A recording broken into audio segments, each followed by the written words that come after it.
This is the Good Neighbor Podcast, the place where local businesses and neighbors come together. Here's your host, Cabo Jim Schaller. Welcome, good neighbors. Episode number 188 of the Good Neighbor Podcast is Stewart. Today we have good neighbor Jason Brewer from Seacoast Bank of Southwest Florida. Welcome, Jason. Good morning, Jim. Thank you for having me. Yeah, always good to get to know people here in the community and what they do and share it with our listeners. So let's jump right in. And why don't you share a little bit about what you do over at Seacoast Bank? That sounds great. Well, again, I'm Jason Brewer, and I'm the market president for Southwest Florida of Seacoast Bank. Seacoast Bank was founded about 98 years ago in Stewart, Florida. And our mission then and now is to work with people and businesses in our communities to help them continue in achieving their objectives and their ongoing success. You know, in the century since then, we've expanded pretty significantly. We're now over a $15 billion asset bank with about 1,500 associates all throughout the state. And we've gone from just being in Stewart 98 years ago to going all the way up to Jacksonville, down to Miami on the East Coast, Tampa Bay, Sarasota. And it's about 2 years ago when we opened this office down here in Southwest Florida. We had no historical Southwest Florida presence before that time. And so 2 years ago, a team of our retail and commercial banking partners opened up our office at 3rd Avenue South and 41 and have been growing the balance sheet, doing the same thing we've been doing for close to 100 years, just delivering a community bank style execution with the folks and companies in our area. In my capacity as market president, I wear a few different hats on a given day. I work directly with the commercial banking team that we have here, looking for relationships and to support operating companies that have anywhere from, 2 to 50 million or over that in revenue every year. And we also work with individuals all the way from an 18-year-old who wants to open up their first checking account to high net worth individuals who benefit from wealth management and a planning centered focus that we provide to them. So I partner with all our different lines of business in wealth management, retail, commercial, mortgage banking, equipment leasing, and all the other things you need from your local community bank partner to help you do what you want to do. Wow. So as Southwest Florida has grown, you've grown throughout the state. Let's back up your story a little bit. How did you get involved in the banking industry? Well, gosh, I got out of Florida State University with a degree in English with honors, which means that I read and wrote a lot for 4 years and really enjoyed it. But then when I got out of college, I had no marketable skills or any idea what I wanted to do for a living.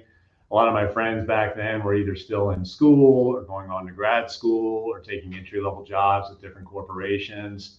You know, my heroes back then and now to a certain extent were world adventurers and poets and rock stars, and none of those appealed to me. I wanted to go out and see the world. So that's what I did for what I thought was just going to be a brief period of time, and turned into about 5 years of kind of going from place to place across the globe and having different adventures. But then when I was in my mid-20s, after doing that for almost 5 years, I kind of thought, well, this is starting to lose its luster. And if I don't watch out, I'm going to, be a 50-year-old guy living out of a backpack somewhere. So I better get my act together. And I made a conscious decision after thinking about different professional opportunities to start working in banking and financial services. As you know, it's a big part of our national and the international economy. There's lots of different opportunities in banking and financial services. I like working with numbers, but I also enjoy the people side of things. And I thought that that'd be an industry where there'd be a lot of opportunity for me to succeed and grow. So I started out 27 years ago as a wealth management relationship manager, working with high net worth individuals, gathering assets and offering them planning services. And then, Jim, after 4 or 5 years of that, I kept running into some limitations from not having a formal education in business. There were great opportunities along the way to get credentials and different certifications, but I really thought I could benefit from taking some time out and giving business some formal study. So I took 2 years and went to University of Michigan in Ann Arbor and got an MBA in finance. And then for the next 12 years, I was focused on commercial real estate, lending, and then workouts when the financial crisis hit in Tampa and in the Pacific Northwest and a little bit in the Midwest. And then just 8 years ago, we moved back down to my home state here in Florida. And we now live in Naples, and I work all throughout Southwest Florida from Charlotte County on down. And it's been a wonderful experience with everything that I hoped for 27 years ago when I started down this path. Absolutely. So you mentioned the expansion. Has there been any challenges in trying to grow, whether it's the economy, the area, the state, anything? That's a good question. There's always challenges in any business that are trying to grow. I'm sure you can relate in all the work that you've done with the Good Neighbor podcast and the different directions you've gone over the years. And that's certainly been the case with us at Seacoast. When I joined the bank, which again was a little over 2 years ago, we were a bank with about 9 billion in assets. And we're now, as I mentioned earlier, at a little over 15 billion in assets. Most of that, Jim, has been through acquiring other banks. So with each of those bank acquisitions, you bring into your family a slightly different culture, slightly different operating model, slightly different geography. Fortunately, if you're a bank like Seacoast and some others have done this as well, you've got a firm enough foundation in your own culture and operating model and people and systems where it's easier to integrate than if you were a smaller organization who did not have some of those things as clearly defined. Having said that, there's always challenges when you're taking in new organizations to your own. So we've worked through those over the last 2 years. Again, there's been 5 different banks that we've acquired, and they've all had their ups and downs, but have been great add-ons to the bank. We're lucky to be in the markets and with the people that we joined with through those acquisitions.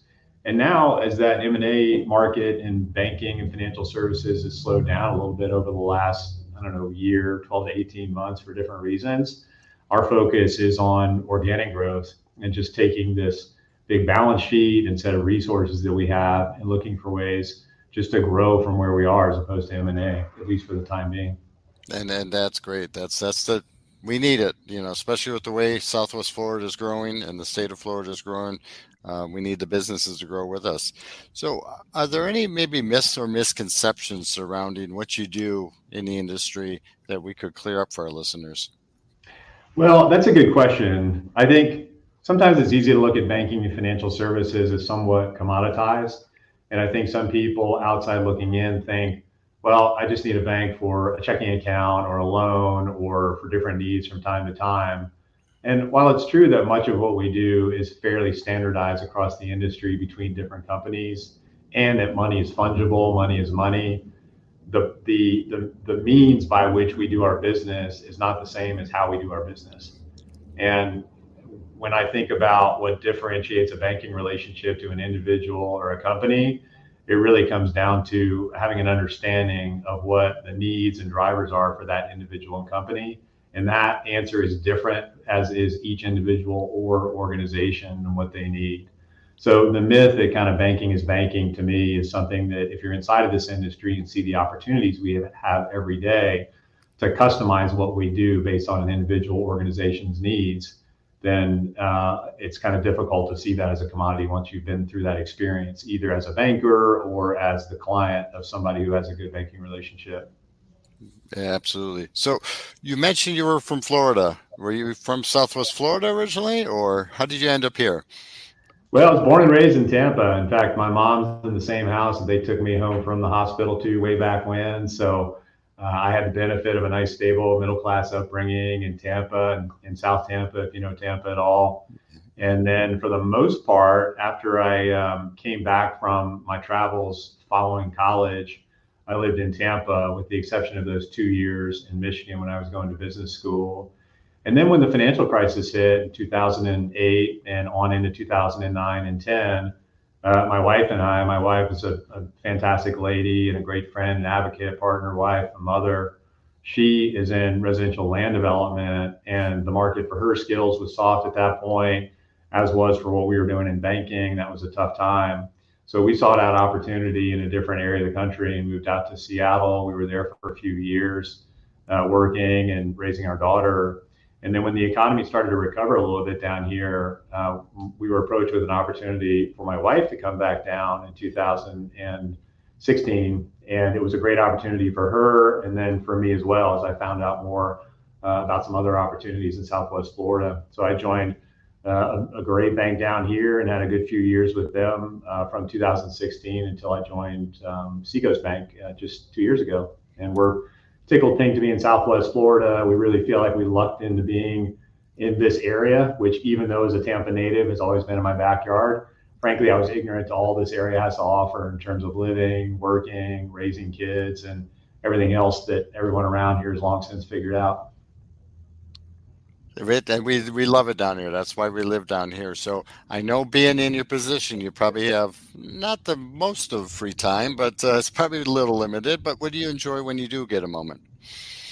Oh, yeah, just in terms of having fun. Well, I mentioned my wife. She's a great friend and partner. We have fun together. And we have a wonderful 17-year-old daughter who's just doing fantastic, and a little 15-pound mutt named Taco who gives us a run for our money every day. So the four of us have a lot of fun. And then also, I still like to read quite a bit, listen to audiobooks, podcasts like yours and others. There's so much good content out there and easily available. And I'm active in the community in different non-for-profits. So I'm the board chairman for Junior Achievement in Southwest Florida. I also do some work with Florida Gulf Coast University, and then just get involved in other ongoing efforts that we do as a bank, but also that I do as an individual to support the community. And then finally, just to kind of clear my head, I like to ride my bicycle. I've done some bicycle touring. So I just love being out and about on my bike, either by myself, with friends, or with a group. And between that, work, sleep, and everything else, that's enough to fill up my week. Absolutely. And getting outside and enjoying Southwest Florida is why we all live down here. That's right. So is there one thing you wish our listeners knew about Seacoast that maybe they're not familiar with? Well, Southwest Florida is an interesting banking market because we have a lot of good banks and bankers down here. Like many markets, the banking landscape can be fairly barbell shaped, where we've got some great community banks, some of whom have as few as, let's say $100 million in assets, and some of whom have $2 trillion in assets. Those are the larger national banks that have kind of local presences. And I think that a lot of people in our community really appreciate the delivery model of a community bank because they want that phone call without going to voicemail. They want a quick answer. They want an advocate within the system to help them out.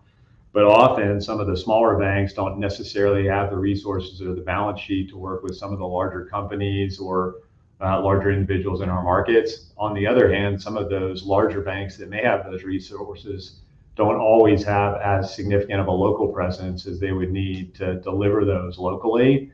We at Seacoast seek to kind of find that sweet spot of having a balance sheet and resources that's big enough to support not only small businesses and individuals, but medium-sized companies, larger real estate projects that need a little bit more capital, but still want that local relationship.